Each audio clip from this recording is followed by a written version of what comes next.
भारत माता की वंदे वंदे। कि आज हम अपने परिवार का भरण पोषण कैसे करें। बच्चे हमारे बड़े हो गए हैं, इनकी पढ़ाई लिखाई, शादी विवाह, बूढ़े माँ बाप की दवाई, तमाम जिम्मेदारियां हम लोगों के सर पर हैं और इस 10,000 में परिवार चलाना कठिन हो गया है। कहीं गेस्ट टीचर के नाम से जाने जाते थे, कहीं शिक्षा अनुदेशक के नाम से जाने जाते थे, कहीं शिक्षा कर्मी के नाम से जाने जाते थे, कहीं अतिथि शिक्षक के नाम से जाने जाते थे। तो समस्त पूरे प्रदेश में, अन्य प्रदेशों में शिक्षा मित्रों की अच्छी स्थिति है और उत्तर प्रदेश में सबसे दयनीय स्थिति है। दुर्भाग्य है कि उत्तर प्रदेश देश का सबसे बड़ा प्रदेश होने के बाद और सबसे खराब स्थिति में जीने को विवश है।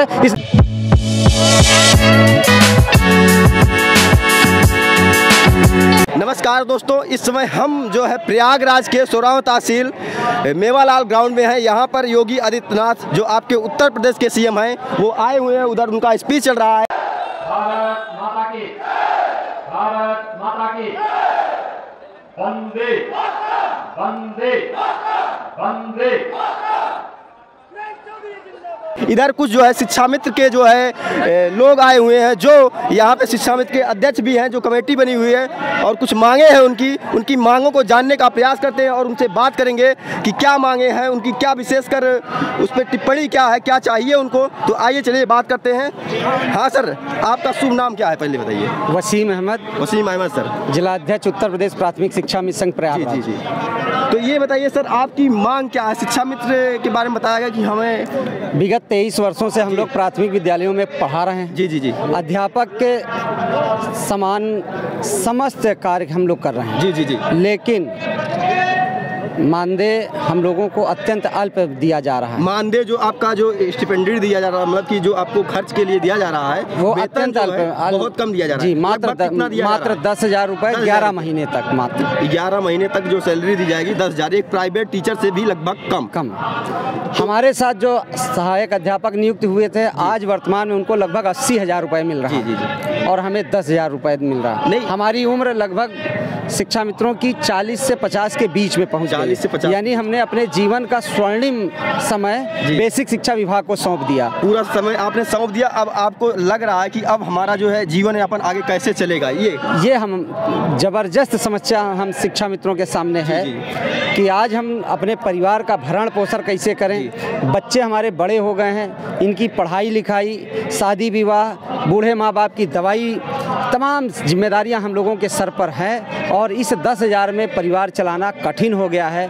ऐसी स्थिति में अभी हम लोगों ने 2023 को संघर्ष काल घोषित करते हुए 12 जनवरी 2023 को लखनऊ के इको गार्डन में शिक्षा मित्र अधिकार रैली आयोजन करके माननीय मुख्यमंत्री जी को ज्ञापन दिए थे। 18 अक्टूबर को इको गार्डन में ही धरना प्रदर्शन करके मुख्यमंत्री जी को ज्ञापन सौंपे और उन्होंने एक कमेटी गठित की है कि जल्द ही आपकी समस्याओं के समाधान के लिए हम कमेटी गठित कर दे रहे हैं। तो आज हम लोग माननीय मुख्यमंत्री जी हमारे प्रयागराज में हैं। मैं अपने प्रयागराज के शिक्षा मित्र परिवार की तरफ से उनका स्वागत करते हुए अपनी पीड़ा वेदना रखने के लिए आया हूं और ज्ञापन के माध्यम से मैंने अपनी बात रखी है। जी, ज्ञापन में मैंने अपने शिक्षा मित्रों की समस्याओं को उजागर किया है। जैसे हमारे शिक्षा मित्र जनपद में तमाम शिक्षा मित्र साथी आज हमारे बीच में नहीं है। 22 साल उन्होंने बेसिक शिक्षा विभाग में गुजारा और बीच में उनका निधन हो गया। निधन होने के बाद आज उनको न तो 10 रुपये विभाग की तरफ से कोई सहायता मिली, न कोई उस परिवार के लिए सुख दुख लेने पहुंचा। इससे शिक्षा मित्र परिवार आहत है, दुखी है, भुखमरी के कगार पर है। जो शिक्षा मित्र 20 साल सेवा करे और आज उसका परिवार भुखमरी पर हो, ये बहुत ही दुखद। जब ये शिक्षा मित्रों को इस तरीके से, मतलब कि जब इनकी सैलरी को कट किया गया, कम किया गया, उसके बाद 10,000 वेतन किया गया, तो उसमें कुछ शर्तें रखी गई। तो वो शर्तें क्या अभी भी लागू हैं कि जो है उसके अकॉर्डिंग कुछ लोगों को भर्ती कर लिया गया? जब माननीय सर्वोच्च न्यायालय से हम लोगों का समायोजन रद्द हुआ जी, उस समय हम लोगों को 40,000 मिल रहा था। 40,000 रुपये प्रतिमाह मिल रहा था। इन्होंने ये कहा कि 2 अवसर दिए जाएंगे जी। तो 2 अवसर में 68,500 की भर्ती इन्होंने निकाला, 69,000 की भर्ती निकाला। उसमें इन्होंने कट ऑफ जबरदस्त लगा दी, जबकि पूरे देश में कहीं पर भी सुपर टेट नहीं है, सुपर टेट नहीं, टेट के बाद सीधा नियुक्ति दी गई है। जी, जी। लेकिन उत्तर प्रदेश में शिक्षा मित्रों को रोकने के लिए जी, जी। इन्होंने स्पेशल सुपर टेट बनाया,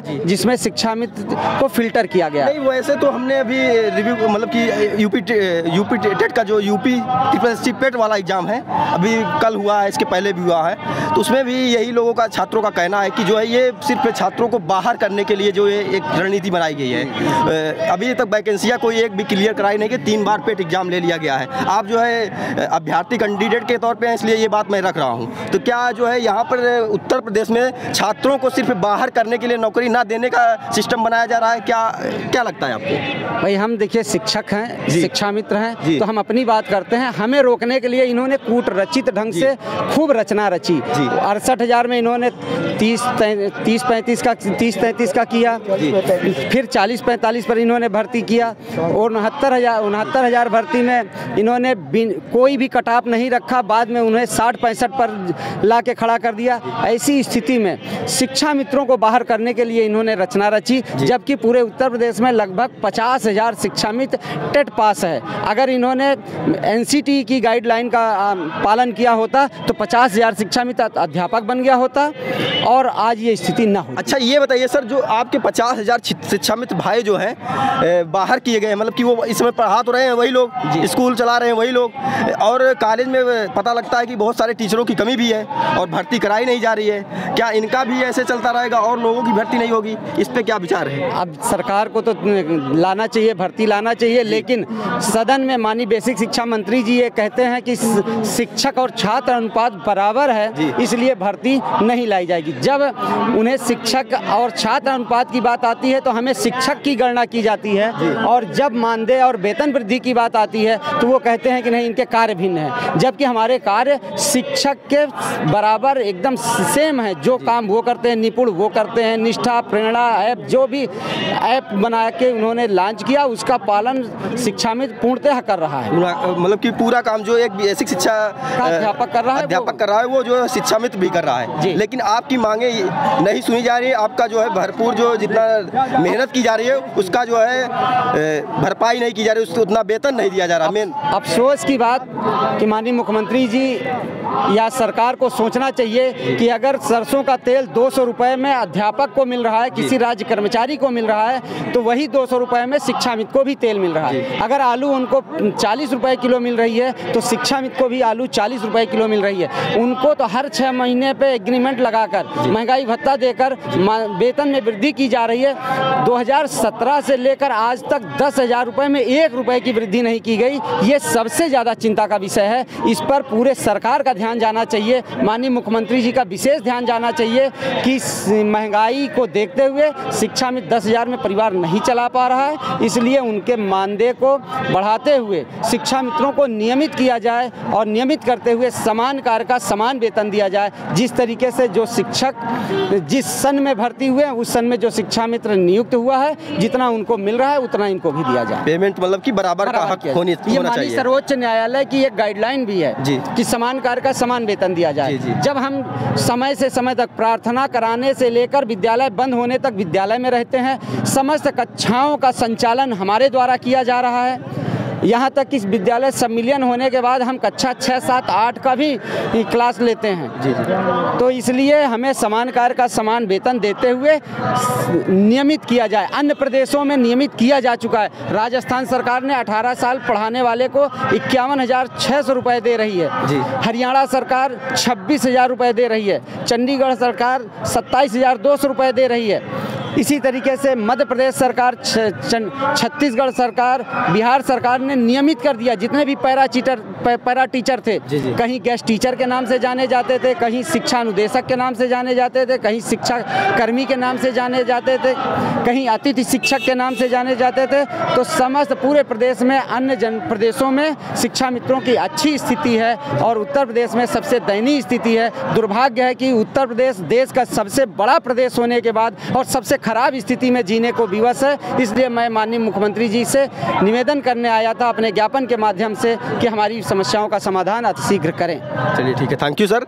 दोस्तों, आप लोगों ने सर की बात को सुना, उन्होंने अपनी मांग को कितनी बखूबी निर्भरता के साथ रखा है और ये बताया है कि जो है जो आपके शिक्षा मित्र टीचर हैं, जो आपके कॉलेजों में, आपके गांव के कॉलेजों में पढ़ाने का काम करते हैं, उनको सिर्फ मात्र 10,000 रुपये वेतन दिया जाता है और साथ ही में उनसे पूरा भरपूर काम लिया जाता है। उन्हें एक्स्ट्रा काम भी जो है जनगणना का काम, कहीं और काम, ढेर सारा काम भी दिया जाता है, लेकिन जो है उनकी मेहनत का जो है पूरा पैसा एक तरीके से कहा जाता है या मेहनत की मजदूरी नहीं दी जा रही है। और ये वीडियो इतना फैलाइए, इतना ज़्यादा शेयर करिए ताकि इन शिक्षा मित्र टीचरों का आवाज़ जो है योगी आदित्यनाथ जो आपके सीएम हैं उनके तक पहुंच सके और साथ ही में वैकेंसी जो है अभी तक नहीं निकल रही, ना तो शिक्षक की हो जाए ना और भी वैकेंसियां नहीं आ रही हैं। जय हिंद।